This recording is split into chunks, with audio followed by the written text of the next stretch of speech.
Deus abençoe os amados irmãos, saúde a todos com a graça e com a paz de nosso Senhor Jesus Cristo.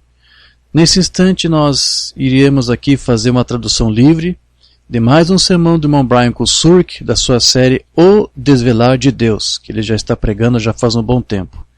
Esse sermão que nós iremos ler aqui hoje é de número 100. Esta mensagem foi pregada pelo irmão Brian no dia 9 de junho de 2019 e tem como subtítulo As Duas Vinhas, Atributos e Características Identificáveis dos Seus Pais. O irmão Brian então começa o seu sermão dizendo o seguinte: esta manhã nós continuaremos a nossa minissérie sobre as duas vinhas que recebemos do que o irmão Branham disse em seu sermão O Desvelar de Deus, onde nos parágrafos 99 a 102, o irmão Branham nos falou como é que alguns podem ver e reconhecer a palavra para a era em que eles vivem, enquanto que outros se escondem disso.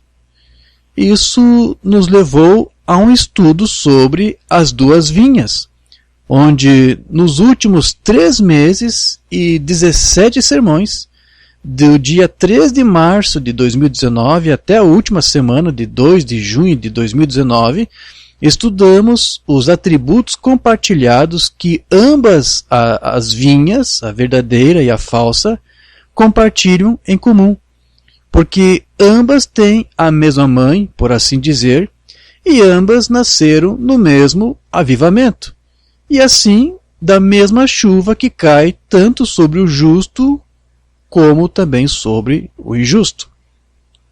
Nós verificamos durante esse estudo que a chuva é comparada pelo próprio Deus como uma doutrina que desce de Deus como uma chuva. Nós verificamos também que cada avivamento que veio em cada era tem sido um avivamento que veio como um resultado de uma chuva doutrinal, isto é, a doutrina da justificação sob Lutero, e a doutrina da santificação sob Wesley, e a doutrina de Cristo sob William Branham. E nunca se esqueça do que Paulo ensinou na primeira era da igreja, de que o 7º mensageiro deve ensinar a 7ª era da igreja, pois o alfa deve se tornar ômega. E o Novo Testamento está repleto do ensino da doutrina de Cristo. Jesus ensinou, Paulo ensinou, João ensinou, Pedro ensinou, Tiago e Judas ensinaram. E João foi tão ousado ao ponto de dizer lá em 2 João 9:11, todo aquele que prevarica, ou seja, o que significa ir além dos limites, e não persevera ou permanece na doutrina de Cristo, não tem Deus. Ou seja, ele não só não possui Deus, mas também não diz o que Deus diz. Quem persevera, ou seja, quem permanece na doutrina de Cristo, esse tem tanto o Pai como o Filho. E ele não só possui o Pai e o Filho, mas também ecoa o Pai e o Filho. Se alguém vem ter convosco e não traz essa doutrina, não recebais em casa, nem tampouco o saudeis, porque quem o saúda tem parte nas suas más obras. Agora, não há tal advertência sobre a doutrina da justificação ou santificação, mas essa advertência é dada no alfa e assim deve aplicar-se também no ômega. Ou Jesus Cristo não é o mesmo ontem, hoje, eternamente. Portanto, para começar o nosso estudo nesta manhã, nós vamos abrir nossas Bíblias e pegar o nosso texto de Mateus 24, verso 24.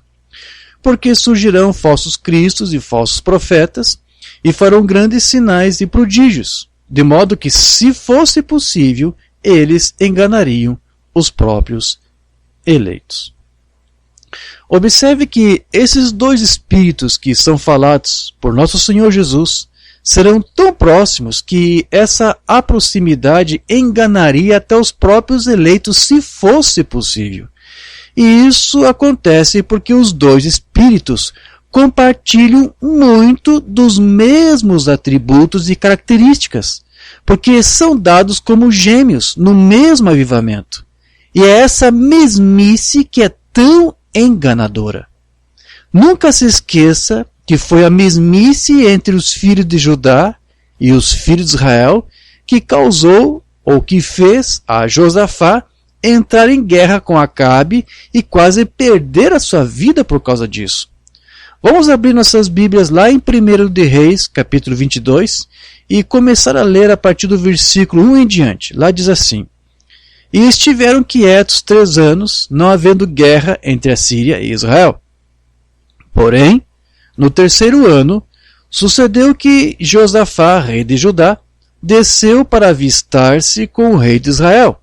E o rei de Israel disse aos seus servos: Não sabeis vós que Ramote de Gileade é nossa, e nós estamos quietos sem a tomar da mão do rei da Síria? Então perguntou a Josafá: Irás tu comigo a peleja a Ramote de Gileade?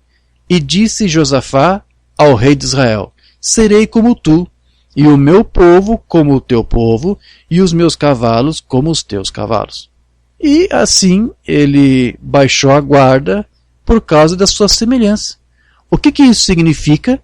Eles possuíram muitos dos mesmos atributos e características que ele disse que ambos eram iguais. Seus povos eram parecidos e até mesmo seus cavalos eram parecidos. Mas algo não se contentou lá na alma de Josafá.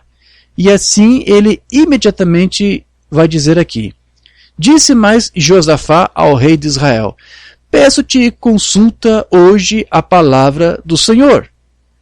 Bem, eles tinham um profeta na terra, e é assim que se pergunta pela palavra do Senhor.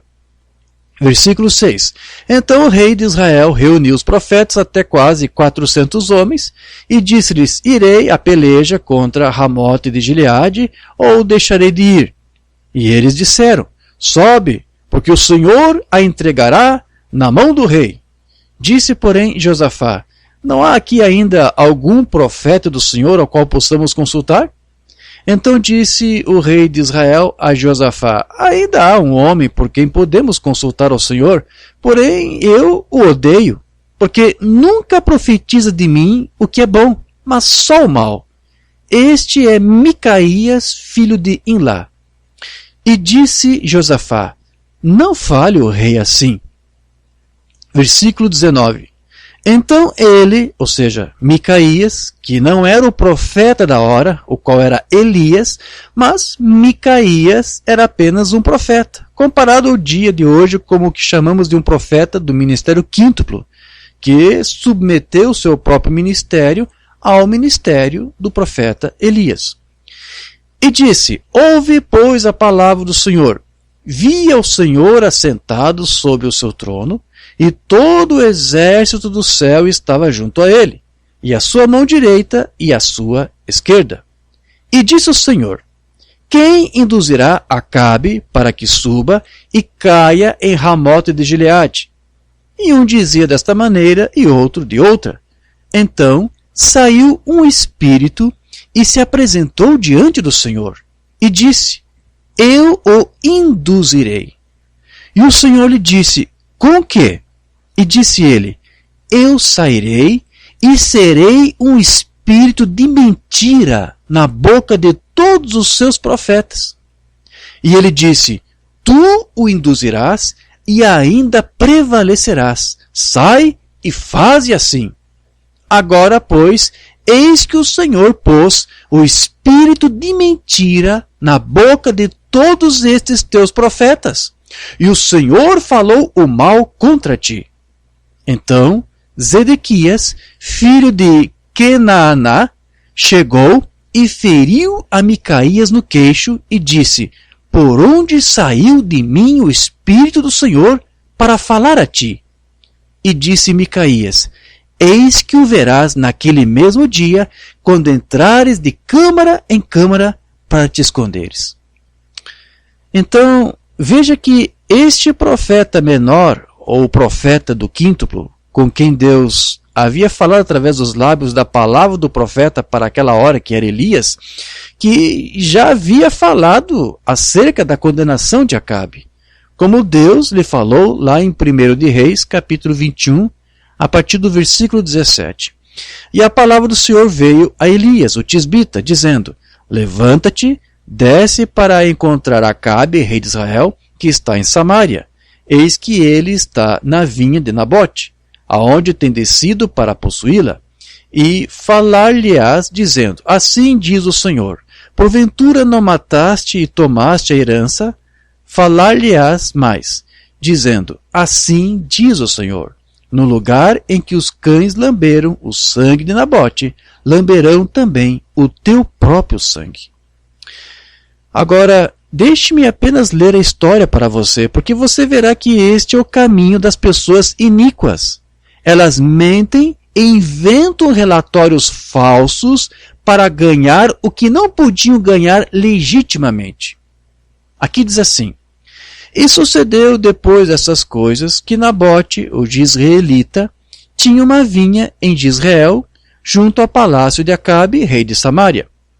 Então Acabe falou a Nabote, dizendo: dá-me a tua vinha, para que me sirva de horta, pois está a vizinha ao lado da minha casa, e te darei por ela outra vinha melhor, e se for do teu agrado, dar-te-ei o seu valor em dinheiro.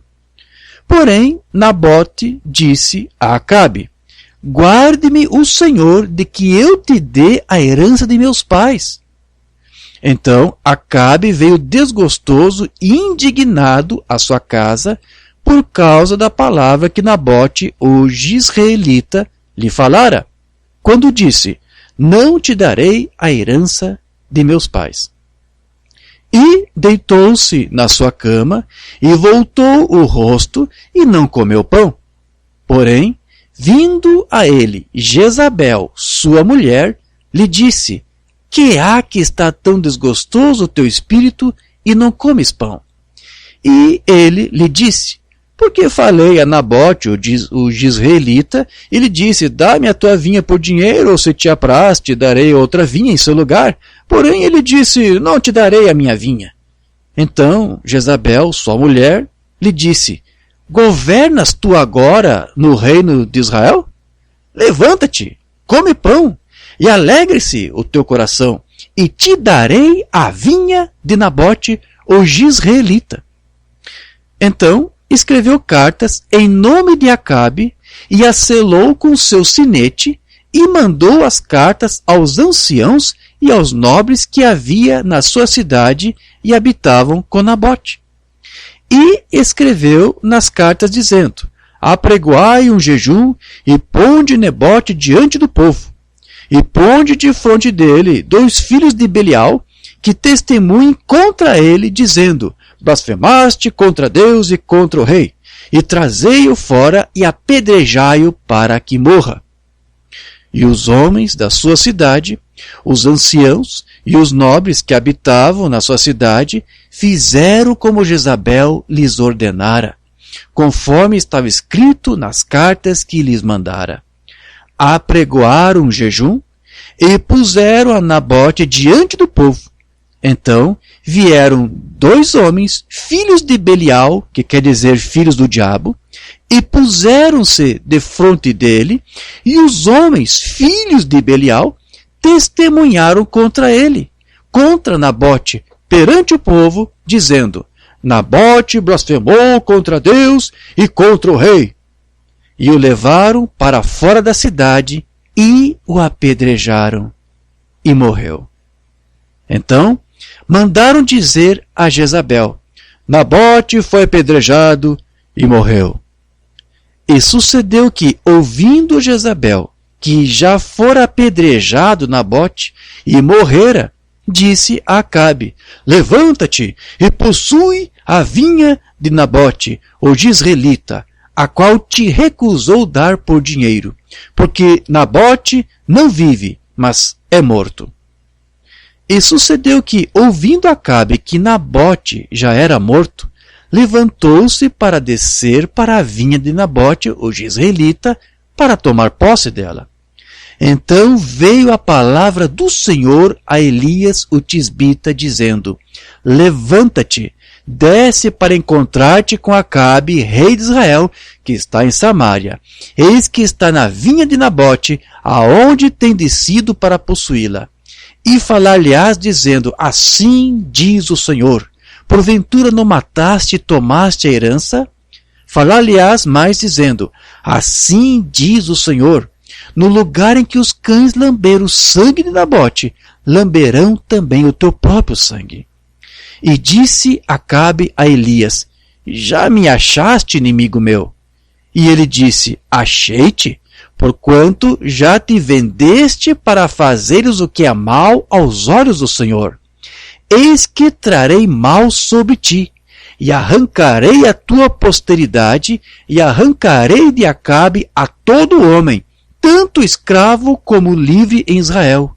E farei a tua casa como a casa de Jeroboão, filho de Nebate, e como a casa de Baasa, filho de Aias, por causa da provocação com que me provocaste e fizeste pecar a Israel. E também acerca de Jezabel falou o Senhor, dizendo: os cães comerão a Jezabel junto ao antemuro de Israel. Aquele que morrer dos de Acabe na cidade, os cães o comerão. E o que morrer no campo, as aves do céu o comerão. Agora, você sabe que os ímpios fariseus fizeram a mesma coisa a Jesus com falsas testemunhas, para que ele pudesse ser julgado e morto. E não que nós desejamos falar de política aqui, mas para mostrar a você que nada é novo debaixo do sol. Nós vemos no natural hoje como uma mentira de conluio na Rússia foi feita para condenar o nosso presidente. E isso foi depois do mesmo modelo que Jezabel tinha usado de volta nos dias de Elias. E é claro que vemos a Jezabel moderna, que é a Hillary Clinton, e como ela pagou por um dossiê e teve uma história inventada de que a informação foi obtida de espiões russos, mas era apenas uma mentira e não havia nenhuma verdade nisso. E assim como as mentiras contra Nabote, mas as mentiras foram projetadas para acabar com o presidente da mesma maneira que Jezabel de outrora acabou com Nabote. E isso foi para ganhar o que não era dela para começar. Portanto, eu quero que você observe que os mesmos métodos, o mesmo manual que Jezabel usou para ganhar a vinha de Nabote e tê-lo colocado fora do caminho para consegui-lo, as mesmas mentiras contadas contra Nabote foram contadas contra Donald Trump, para que eles pudessem tirar o cargo que ele ganhou pelo voto legítimo do povo americano. E como Nabote foi assassinado, também o 45º presidente foi politicamente assassinado diariamente nesses últimos 2 anos. Eu dei a você este exemplo para que você possa ver que Satanás usa o mesmo manual e nunca se desvia dele. E por que ele deveria quando isso funciona tão bem, não é verdade? Agora, voltando ao nosso estudo das 2 vinhas, vemos onde o irmão Branham disse, lá no seu sermão, que iríamos ver a Jesus do dia 8 de fevereiro de 61. As pessoas são muito religiosas, sempre foram. Como eu preguei na outra noite ali, um avivamento sempre produz gêmeos, como Esaú e Jacó. Um homem do mundo e o homem que deseja a primogenitura, vê? É sempre, cada avivamento produz isso. Este último dia de avivamento fez a mesma coisa. É verdade. Então, vamos ao lado de Jacó, o que vai herdar, o que vai para a terra prometida. E não podemos ficar satisfeitos apenas em ir à igreja e colocar o nosso nome no livro. Se fizermos isso, há algo de errado. vamos continuar subindo mais e mais até chegarmos à terra prometida. E do seu sermão A Era da Igreja de Éfeso, dia 5 de dezembro de 60, o irmão Branham diz: agora, como eu disse para começar, antes de começarmos isso novamente, todo avivamento produz um par de gêmeos. Um é um homem espiritual, o outro é um homem natural da terra. Eu me juntei à igreja, sou tão bom como qualquer outro, e é isso que esse avivamento produziu. Isso é o que é cada avivamento. Isso é o que Lutero produziu, é o que Irineu produziu, é o que São Martim produziu, é o que Columba produziu, é o que Wesley produziu, e isso é o que o Pentecostes produziu, exatamente. Veja como eles foram para a semente, construíram suas igrejas e foram embora, e grandes lugares bons, e se levantam e repetiram o credo dos apóstolos. Eu creio na Santa Igreja Católica Romana e a comunhão dos santos. Qualquer um que acredite na comunhão dos santos é um espiritista. Qualquer coisa que se comunica com os mortos é do diabo. Isso é exatamente certo. Nós temos um mediador entre Deus e o homem, e esse homem é Jesus Cristo. Isso mesmo. Foi o que Pedro disse. Então, todas essas pessoas ao redor do mundo que batizam em nome de William Branham e que oram em nome de William Branham mostram o que eles são. Isso mesmo. E eu vou ser honesto aqui. Isso é do diabo.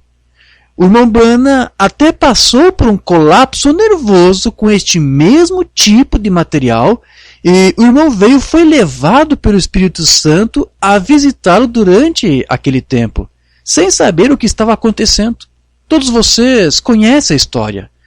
O irmão Branham deitou naquela cama durante dias, e ele disse, o irmão veio com seus olhos inchados, fechados, cheios de lágrimas: eu falhei com Deus, Lee. Eu falhei com Deus. E o irmão disse a ele: não, você não falhou, irmão Bill. Na verdade, se esse tipo de coisa não acontecesse, eu teria que imaginar o que está acontecendo. E, como Winston Churchill disse certa vez, as pessoas que não entendem a história estão condenadas a repeti-la. E as pessoas vazias do Espírito Santo sempre vão errar e acabam tentando adorar o mensageiro em vez daquele que o enviou. Agora, observe o que o apóstolo Paulo disse em Romanos 10:13.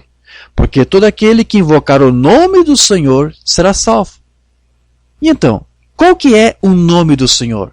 Mateus 1, verso 21. Ela dará à luz um filho e lhe porás o nome de Jesus, porque ele salvará o seu povo dos seus pecados. E o próprio Jesus disse que ele veio em nome de seu pai, assim como William Branham disse que ele era um Branham porque ele era de seu pai Branham. Então, ele veio a este mundo em nome de seu pai. Portanto, não misture esses nomes. Mas William Branham nunca veio em nome de seu pai Branham para fazer a obra de Deus. Ele veio em nome de nosso Deus Pai, cujo nome é Jesus, para fazer as obras de Deus. Então, por que alguns gostam de orar em nome de Branham ou batizar em nome de Branham? Isso mostra que eles simplesmente não têm o Espírito de Deus neles. E, portanto, também não possui nenhum entendimento. Em João 5, verso 43, Jesus disse: eu vim em nome de meu Pai e não me recebeis. Se vier outro em seu nome, vós o recebereis. Então, Deus colocou seu próprio nome em seu Filho, Jesus. E esse nome é o único nome em que podemos ser salvos. Atos 2, verso 21. E acontecerá que todo aquele que invocar o nome do Senhor será salvo. Atos 4, verso 10 a 12. Seja conhecido de vós todos e de todo o povo de Israel, que em nome de Jesus Cristo Nazareno, aquele a quem vós crucificastes e a quem Deus ressuscitou dentre os mortos, em nome desse é que este está são diante de vós. Ele é a pedra que foi rejeitada por vós, os edificadores, a qual foi posta por cabeça de esquina. E em nenhum outro há salvação, porque também debaixo do céu nenhum outro nome há, dado entre os homens, pelo qual devemos ser salvos. E Jesus disse o seguinte sobre esse nome, João 16, verso 26. Naquele dia pedireis em meu nome, e não vos digo que eu rogarei por vós ao Pai. João 16, verso 23. E naquele dia nada me perguntareis. Na verdade vos digo que tudo quanto pedires em meu Pai, em meu nome, ele vô-lo-há de dar. João 15, verso 16. Não me escolhestes vós a mim, mas eu vos escolhi a vós e vos nomeei para que vades e deis fruto, e o vosso fruto permaneça, a fim de que tudo quanto em meu nome pedirdes ao Pai, ele vô-lo conceda. João 14, verso 26. Mas aquele Consolador, o Espírito Santo, que o Pai enviará em meu nome, esse vos ensinará todas as coisas e vos fará lembrar de tudo quanto vos tenho dito. E João 14, verso 13. E tudo quanto pedirdes em meu nome, eu o farei, para que o Pai seja glorificado no Filho. Portanto, nós também sabemos que qualquer homem que ensina o contrário ao que Paulo ensinou é amaldiçoado.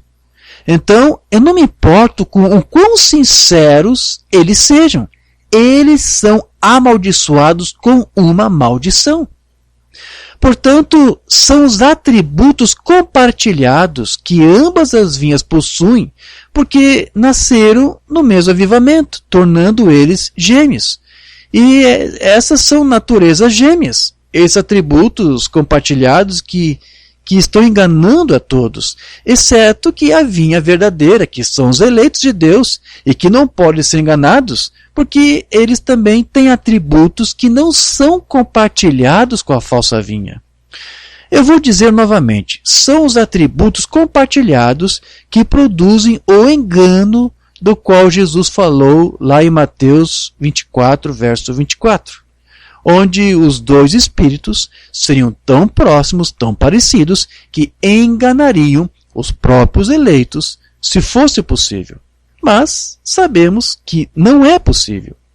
Portanto, ao nos aproximarmos dessa segunda metade do nosso estudo sobre as duas vinhas, vamos mostrar-lhes os atributos que não são compartilhados por ambas as vinhas. E são esses atributos e características não compartilhados que realmente declaram a diferença dos dois espíritos e das duas naturezas das duas vinhas.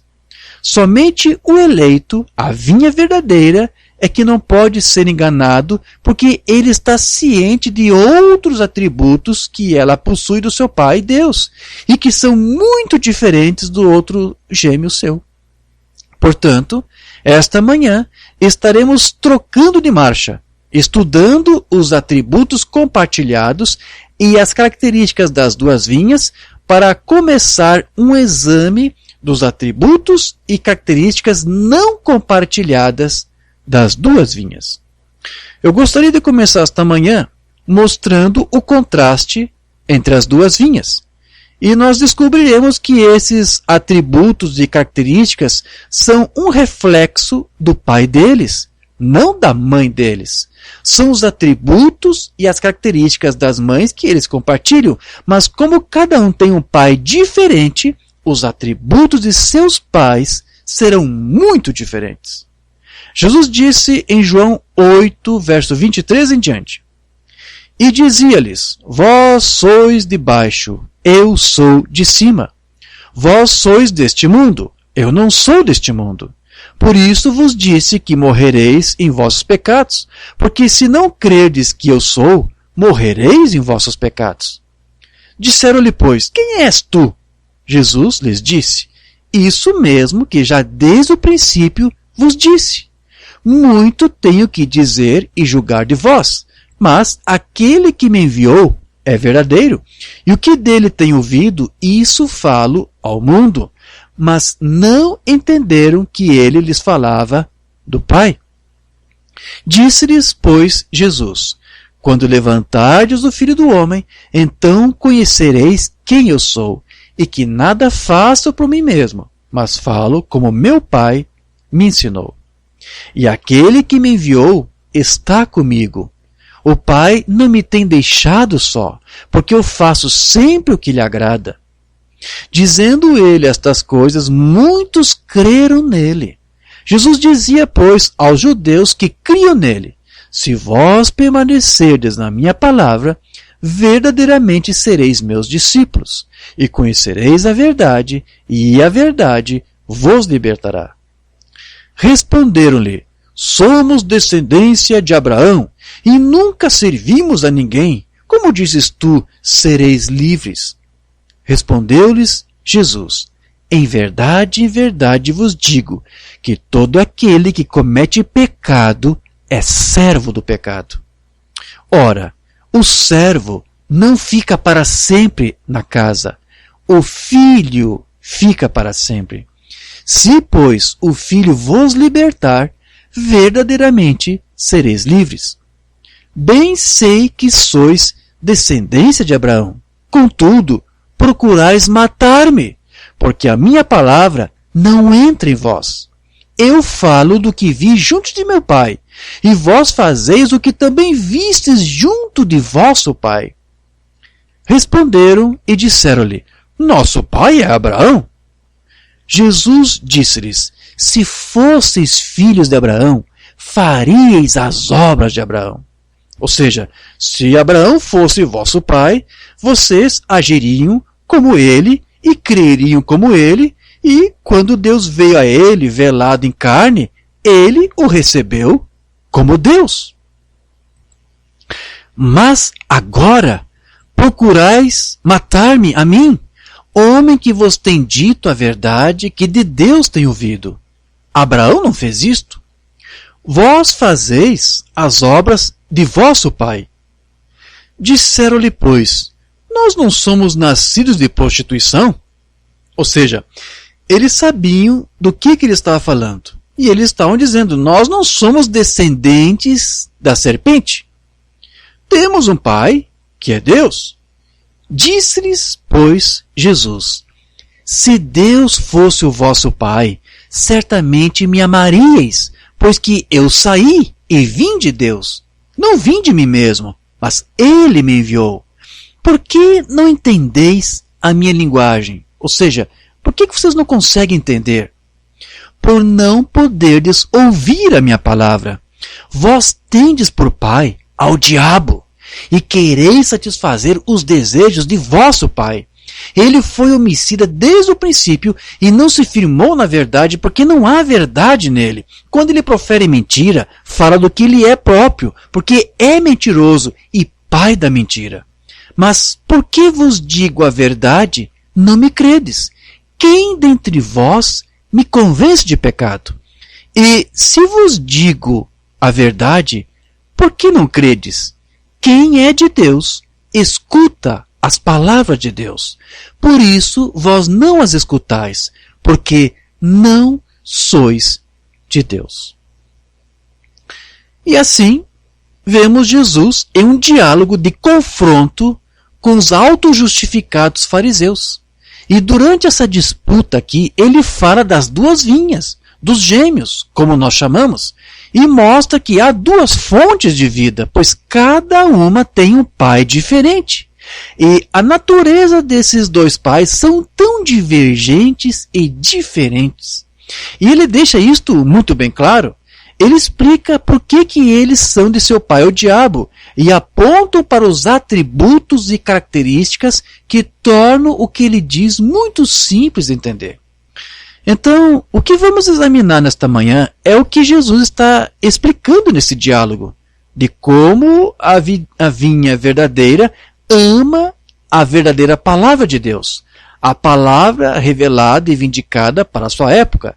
E isso é porque eles nascem da palavra. 1 de Pedro 1,22 nos diz: purificando as vossas almas pelo Espírito, na obediência à verdade, para o amor fraternal não fingido, ou seja, o amor não pretensioso. Amai-vos ardentemente uns aos outros com o coração puro, sendo de novo gerados, não de semente corruptível, mas da incorruptível, pela palavra de Deus viva e que permanece para sempre. Mais uma vez vemos a evidência de duas vinhas aqui.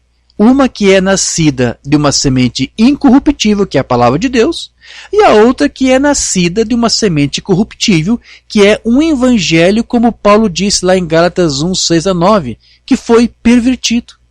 E esses dois evangelhos produzirão duas vidas diferentes. E cada vida refletirá a própria natureza da semente, pois cada semente produzirá segundo a sua própria espécie. Isso é Gênesis 1:11, a lei da vida. Observe o que Jesus disse aos fariseus. Eu apenas vou fazer aqui uma lista das diferentes coisas que ele disse, e então nós iremos a partir daí. Número 1. Eu sei que sois descendentes de Abraão, mas buscai me matar, porque a minha palavra não tem lugar em vós. Então veja, ele disse que se você fosse filho de Deus, você amaria a palavra e teria um lugar para a palavra em seu coração. Mas porque você não é filho de Deus, você não tem lugar para a palavra. Agora, isso é muito importante e nós entraremos mais detalhadamente em um outro sermão. Número 2. Disse-lhe Jesus: se fosseis filhos de Abraão, faríeis as obras de Abraão. Observe que ele disse isso porque, de acordo com Gênesis 1:11, a lei da vida nos diz que cada semente deve produzir segundo a sua espécie. E, portanto, ele diz que se você é verdadeiramente a semente, a descendência de Abraão, você não será capaz de evitar de fazer o que Abraão fez. E se você é filho de Deus, você não pode impedir-se de fazer as obras de Cristo, que é João 14:12. E nós provamos isso repetidamente, que se você é um verdadeiro crente, é porque você está cheio do Espírito de Deus. E, portanto, se você está cheio do Espírito de Deus, então você terá a mesma natureza de Deus. E, portanto, fará o que ele faz. E como Deus é um Deus sobrenatural, então os seus filhos também são filhos sobrenaturais. Eles não estão limitados ao que esta terra tem a oferecer, mas eles veem o que os outros não conseguem ver, pois a fé é a evidência de ver coisas que os outros não veem. Número 3. Mas agora procurais matar-me, um homem que vos disse a verdade, o que ouviu de Deus. Isto não foi o que Abraão fez. Vós fazeis as obras de vosso pai. Então disseram-lhe: não nascemos de fornicação. Vós fazeis as obras de vosso pai. Note que aqui Jesus diz: vocês desejam me matar. Vocês têm um espírito de assassino em vocês. E isto não é de Deus.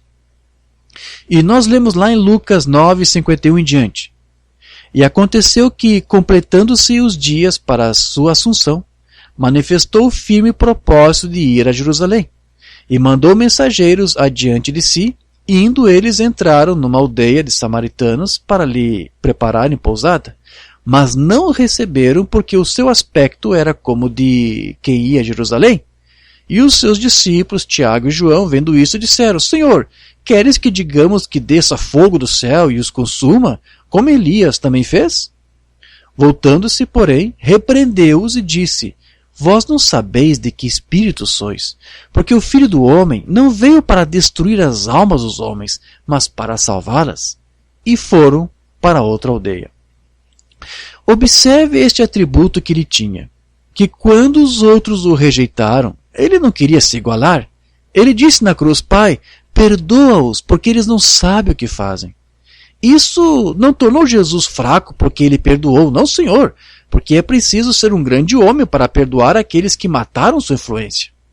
Aquela velha expressão: se o cão me morde uma vez, a vergonha para o cão; se o cão me morde duas vezes, a vergonha para mim. Agora, eu sei que alguns de nós disseram isso, mas isso não é bíblico e o Filho de Deus nunca mostrou esse tipo de natureza. Isso nunca foi dito pelo profeta vindicado de Deus. Portanto, precisamos fazer algumas mudanças em nossas atitudes, porque é a nossa atitude que pode prejudicar o nosso próprio testemunho e um dia tirar você para fora do reino. De fato, o irmão Branham disse no seu sermão Super Sentido: e depois de ter feito minha própria consagração, e depois de ter feito a igreja assim fazer, agora, se Deus nos abençoou da forma como Ele fez nas últimas reuniões, com aquela pequena consagração, que fará Ele se continuarmos assim? Estão vendo? Simplesmente continuem assim. Agora ouçam. Vocês estão enamorados uns dos outros, como os vi de pé nos corredores esta manhã e esta semana, com suas mãos erguidas para Deus e o aprazível Espírito movendo-se no local sobre vocês. Agora, não deem ouvidos a nenhuma coisa suja que o diabo tenha a dizer. Vê? Se o diabo lhe mostrar alguma coisa, ou lhe disser algo mal acerca de um dos membros do corpo de Cristo, não creia nisso, porque tão logo você crer nisso, você arruína a sua experiência. Antes de ler esta próxima citação, deixe-me perguntar uma coisa. Quantos de vocês têm sido cristãos e crentes nesta mensagem há mais de 20 anos? Levante as mãos. Ok. Quantos são cristãos e crentes nesta mensagem há mais de 25 anos? Por mais de 30 anos? Por mais de 35 anos, levante a mão. Ok? Por mais de 40 anos. Por mais de 45 anos. Por mais de 50 anos. Ok? Agora, eu acho que você está pronto para receber esta próxima citação. Então, nós o ouvimos dizer no seu sermão Espíritos Sedutores de 55. 24 de julho de 55. Não importa quanto tempo faz que você é cristão, e você ainda tem aqueles espíritos mesquinhos que falam com você, que o fazem perder o controle, que o fazem falar de alguém. Quando alguém vem e começa a falar de uma outra pessoa, você logo se une a ela e simplesmente fala mal da pessoa. Isto é errado, irmão. Não faça isso. Isso, por fim, o manterá fora da terra prometida. Se você simplesmente tem coisinhas que não deveria ter, se o amor de Deus não está realmente em seu coração, não quer ser uma senhora e um homem que vem e diga: Deus, aqui mesmo, vou despejar fora isto, esta manhã aqui mesmo. Vou sair deste altar uma pessoa diferente. Gostaria de vir? Número 4. Disse-lhes Jesus: se Deus fosse vosso Pai, vocês me amariam, pois saí e vim de Deus, não vim de mim mesmo, mas Ele me enviou. Observe que ele disse: se Deus fosse o vosso Pai, vocês me amariam. E assim nós vemos que a evidência de que você é semente de Deus, descendente de Deus, é que você não pode evitar de amar o seu filho e amar a sua palavra. Jesus disse: não só eu sou seu filho, e não só ele me enviou, mas aquele que me enviou está comigo, aqui. Sua presença está comigo. Assim, a semente de Deus não somente amará o Filho de Deus e tudo a seu respeito, mas também amará a própria presença do Pai. Como disse Davi lá no Salmo 16, verso 8 a 11, tenho posto o Senhor continuamente diante de mim. Por isso que ele está à minha mão direita. Nunca vacilarei. Portanto está alegre o meu coração e se regozija a minha glória. Também a minha carne repousará segura, pois não deixarás a minha alma no inferno, nem permitirás que o teu santo veja a corrupção. Far-me-ás ver a vereda da vida, na tua presença há fartura de alegrias, à tua mão direita há delícias perpetuamente. E assim, o verdadeiro cristão, aquele com o Espírito Santo, está em repouso e em paz, e obtém o seu maior prazer da presença de Deus. E se você não tem isso, você precisa de um outro enchimento, meu irmão e minha irmã. E nós lemos lá em Atos 3, verso 19. Arrependa-se, portanto, ou seja, mude o seu pensamento, e seja convertido, seja mudado, para que os seus pecados possam ser apagados quando os tempos de refrigério vierem da presença do Senhor. E se você não está vivendo em sua presença, não é de admirar que você não seja revigorado pelo seu espírito diariamente. Então, qual é a solução? Largue o que é tão importante para você e entre na sua presença. O apóstolo Paulo disse lá em 1 Tessalonicenses 5,7: ore sem cessar.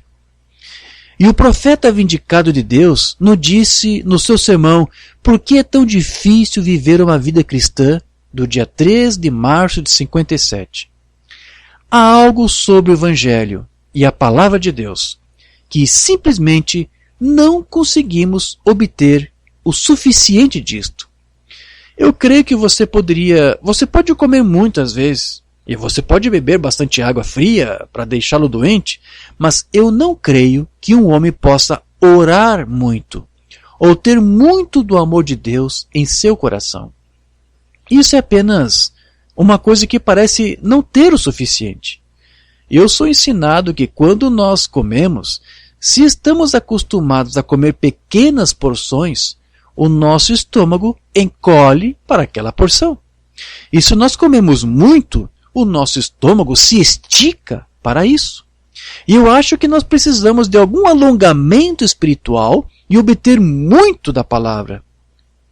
Você não pode ficar satisfeito apenas lendo um pequeno versículo de vez em quando ou algo assim, mas esticando essa nossa gastronomia espiritual.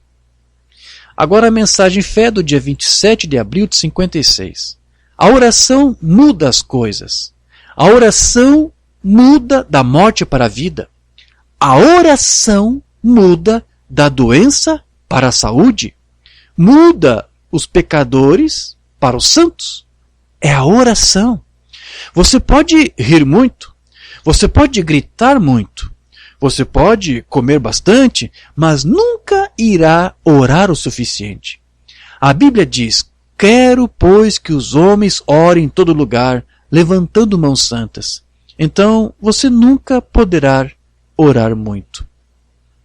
Outra mensagem: a quem é revelado o braço do Senhor, 24 de agosto de 50. Amigos, vocês podem rir muito. Vocês podem falar muito.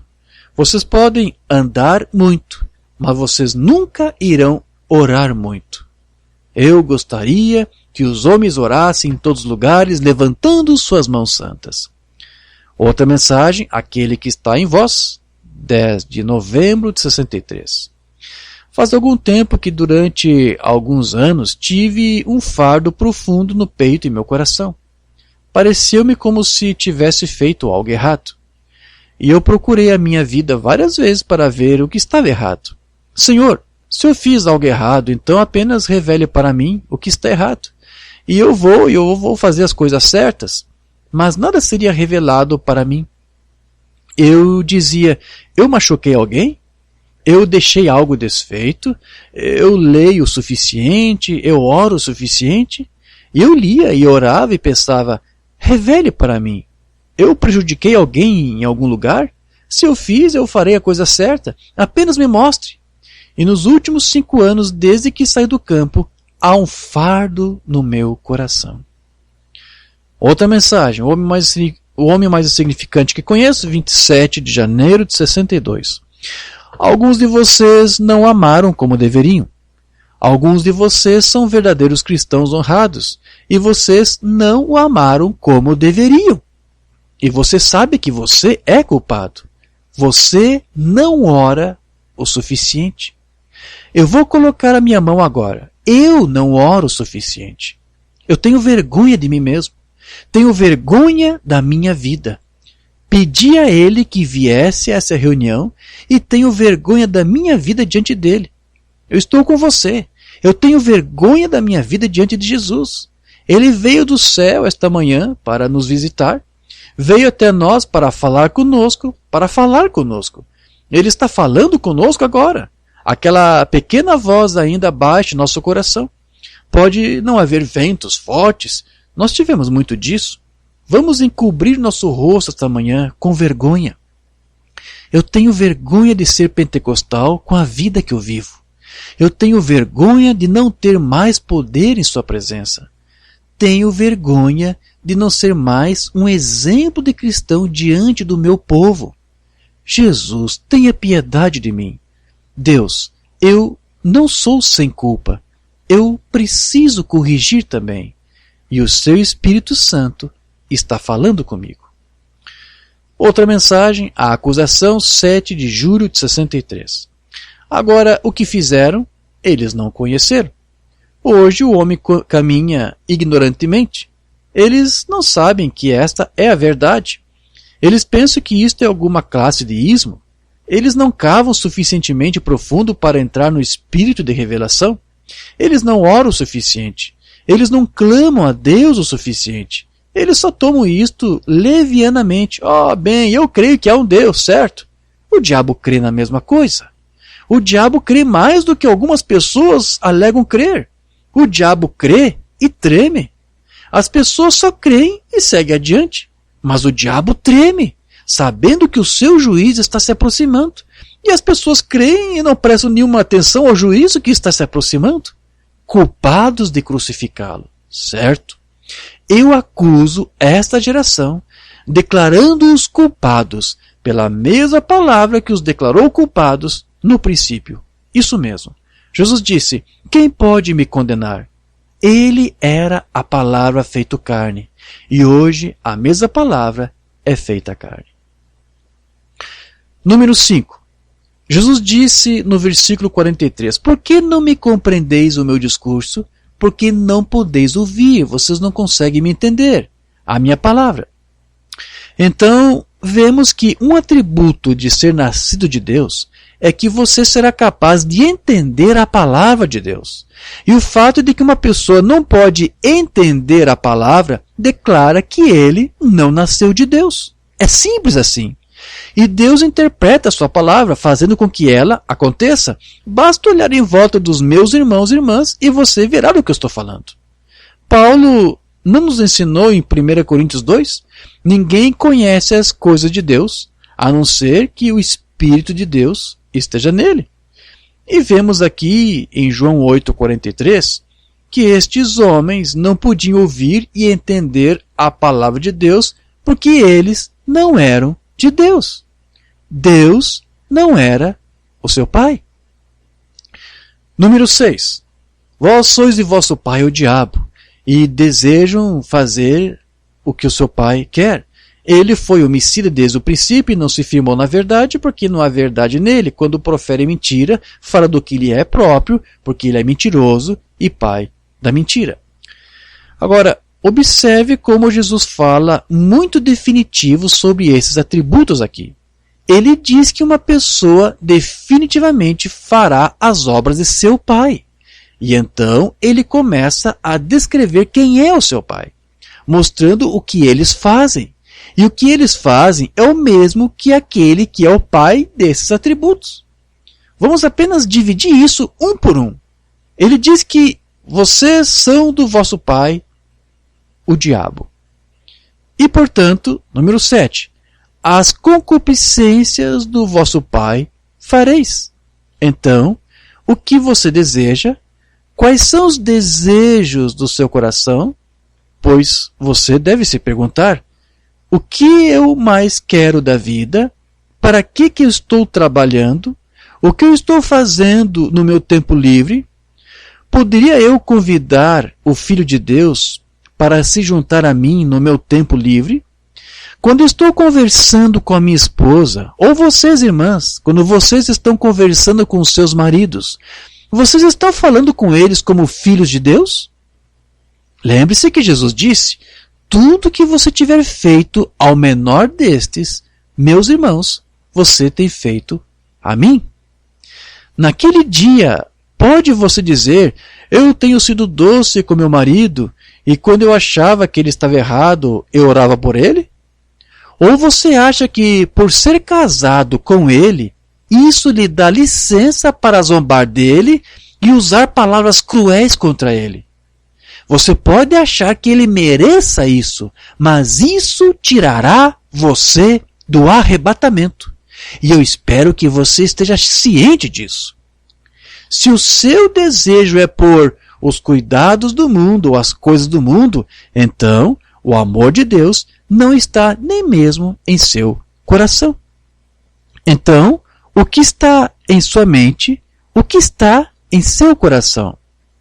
Você pensa no próximo carro, ou no próximo barco, na casa?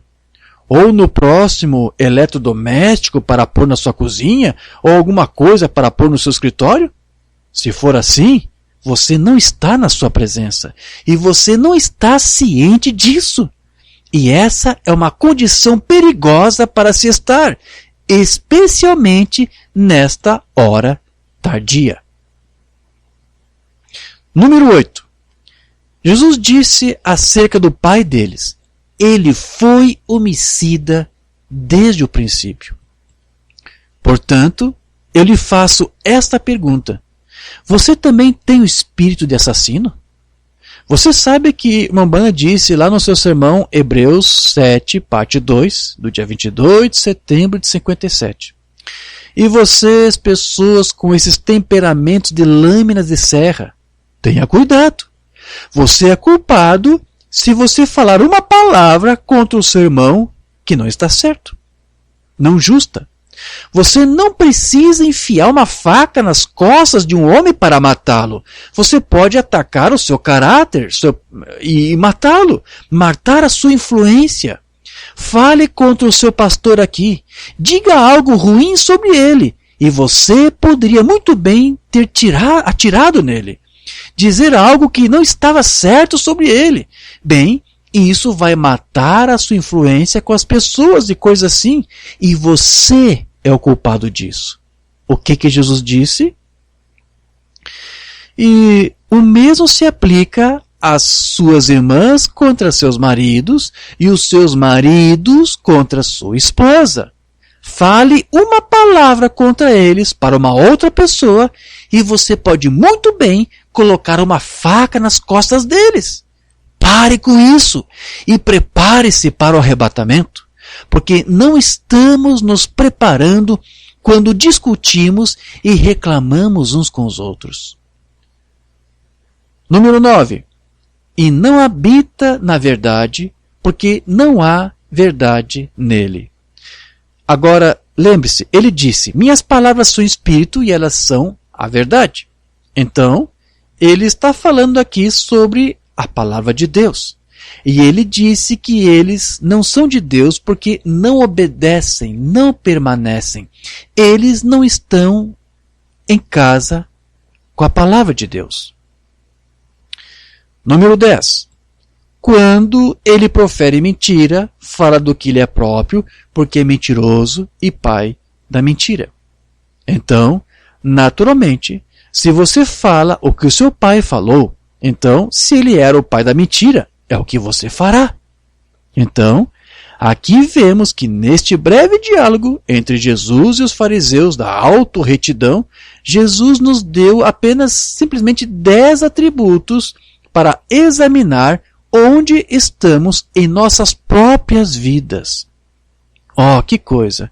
Eu acho que este será um longo e útil estudo pastoral antes de esgotarmos esta parte sobre as duas vinhas e os atributos e características que definem quem é o Pai. Para concluir, o irmão Umbanda disse em um seu sermão, a semente não é herdeira com a palha, 18 de fevereiro de 65. Agora, antes de nos aproximarmos da palavra, queremos nos aproximar novamente do autor da palavra. Você pode comer demais, você pode beber demais, você pode rir demais, você pode andar muito, mas você nunca irá orar muito. Eu gostaria que os homens orassem em todos os lugares, levantando mãos santas, sem dúvida. E então, eu concluo dizendo, vamos orar. E eu também gostaria de concluir nossa mensagem esta manhã dizendo o mesmo. Então vamos inclinar nossas cabeças em oração. Amém. Graças a Deus. Amém, graças a Deus. E assim concluímos aqui mais uma leitura, mais um sermão aqui do irmão Brian que nós traduzimos aqui. Um texto simples aqui de ler, de estudar, e como ele mesmo disse aqui no finalzinho, se tornou uma mensagem pastoral, né? Porque ele repreende aqui aqueles que se dizem crentes, né? Ele disse, levanta a mão quem é crente há 20 anos, 30 anos, 40 anos. E de repente ele cita uma coisa que muitas vezes nós fazemos, que o irmão Branham disse, e que mostra que às vezes nosso tipo de postura, atitude, às vezes não coaduna, não está de acordo com o tipo de fé que nós alegamos testemunhar e confessar. Então, são coisas que nós precisamos constantemente nos corrigir. E o que às vezes nos impede de corrigir é justamente aquilo que o irmão Branham disse, que nós não conseguimos fazer o suficiente. Conseguimos rir bastante, correr bastante, comer bastante, sair bastante ou beber bastante, mas nunca conseguimos orar bastante, orar o suficiente. Se orássemos mais, é isso que o irmão Brian quer nos dizer aqui, essa oração nos traria mais próximos de Deus, a tal ponto que a sua presença, o seu Santo Espírito, nos guiaria, nos faria ter mais controle de nossas vidas. O seu Santo Espírito controlaria mais o seu espírito. Quanto mais comunhão nós temos com Deus, mais certo é de que nossas vidas serão guiadas pelo seu Santo Espírito. Então aqui o irmão Brian fez aqui uma lista do que tipo de postura que tem aqueles que são filhos de Deus e daqueles que não são filhos de Deus. Porque embora as sementes são muito parecidas, há alguma diferença entre elas. E a diferença está nas características, nos atributos que são compartilhados dos seus pais. Porque cada semente, cada vinha vem de uma fonte, de uma origem, e essa descendência, essa linhagem, somente pode refletir os frutos, as obras da fonte dessa linhagem. Ou seja de Deus ou do diabo. E aqui, a melhor coisa que o irmão Brian pôde fazer foi listar aqui os atributos que Jesus apontou daqueles que são da semente da serpente, da descendência da serpente. Né? Jesus disse aqui, vós tendes por pai o diabo. Então, o diabo é mentiroso, vocês são mentirosos. O diabo é assassino, vocês são assassinos. Vocês estão fazendo as coisas que o vosso pai faz. Se vocês fossem realmente filhos de Abraão, vocês fariam as obras do vosso pai Abraão. Abraão, ele creu contra a esperança. Abraão trouxe à existência, ou chamou à existência, coisas que ainda não existiam. Né? Então ali, irmão Brian disse, olha, é isso que os filhos de Deus vão fazer. Eles vão refletir aquilo que está na mente de Deus, no coração de Deus, na sua palavra. Você vai refletir a palavra dele, se você foi gerado por essa palavra. Né? E o contrário do diabo é o que a descendência de Deus tem que fazer. O diabo é assassino, é mentiroso. A descendência de Deus tem que ser uma descendência que ama, porque Deus é amor. E nós vamos demonstrar nosso amor através não apenas do que fazemos, da maneira como atuamos com os nossos próximos, mas também até com os da nossa família, né? A maneira como tratamos nossos cônjuges, né? Então, o amor é isso. O amor, ele cobre uma multidão de pecados. É isso que a Bíblia diz que o amor faz. O amor cobre. Quem ama, cobre. Quem não ama, descobre, vai fazer o inverso. Então, se você ama, você vai cobrir. Porque é isso que Deus fez com você. Ele amou você de tal maneira que cobriu tuas ofensas, teus pecados. Como que agora você vai sair e apontar injustamente os pecados dos outros? Né? Como disse o irmão Branham, se alguém fala de alguém e de uma maneira injusta, até falando mentiras sobre aquela pessoa, você estará matando a influência dela. É isso que os filhos do diabo fazem. Não devemos ter esse tipo de postura. Se somos filhos de Deus, vamos amar e vamos cobrir os erros, cobrir os pecados, não vamos ficar mencionando acerca dos nossos erros, dos nossos parentes, nossos familiares, nossos irmãos, para algum outro. Não, vamos cobrir isto, porque é isso que Deus faz, e se somos seus filhos, é essa postura que vamos ter. Então, quem não ama é assassino, como Caim foi um assassino. É isso que o irmão Brian aqui quis dizer que a falsa vinha faz. Então, se nós somos filhos de Deus, então nós vamos provar amando. E nós vamos amar a Ele. Não há nenhum problema de nós ficarmos buscando para obter alguma coisa, algum bem material para o seu lar, para a sua casa. Não há nenhum problema quanto a isso. Porém, o que você não pode fazer é tentar fazer dessas coisas, dessa busca, a razão da tua felicidade. O nosso foco e o nosso prazer ainda deve continuar sendo somente buscar a Deus e ouvir a sua palavra, né? Então é isso. Os filhos de Deus, eles amam a verdade. Os filhos do diabo amam a mentira e vivem pela mentira e preferem defender uma mentira achando que é verdade. Enfim, ele fez uma lista grande aqui. Vale a pena, se você puder, ouvir novamente essa mensagem aqui que nós acabamos de ler do irmão Brian. Eu espero que essa mensagem possa ter ajudado a você, mais uma vez, a compreender esse tema que, como o próprio irmão Brian disse no início do estudo, já está se alastrando por um bom tempo, já são vários meses tratando sobre esse tema aqui das duas vinhas, e realmente é um tema muito importante, porque uma vez você compreendendo isto, você consegue entender certos dilemas dos quais os cristãos enfrentam nos dias de hoje. Amém, queridos? É isso, queridos. Que Deus vos abençoe no nome de Jesus Cristo. Amém.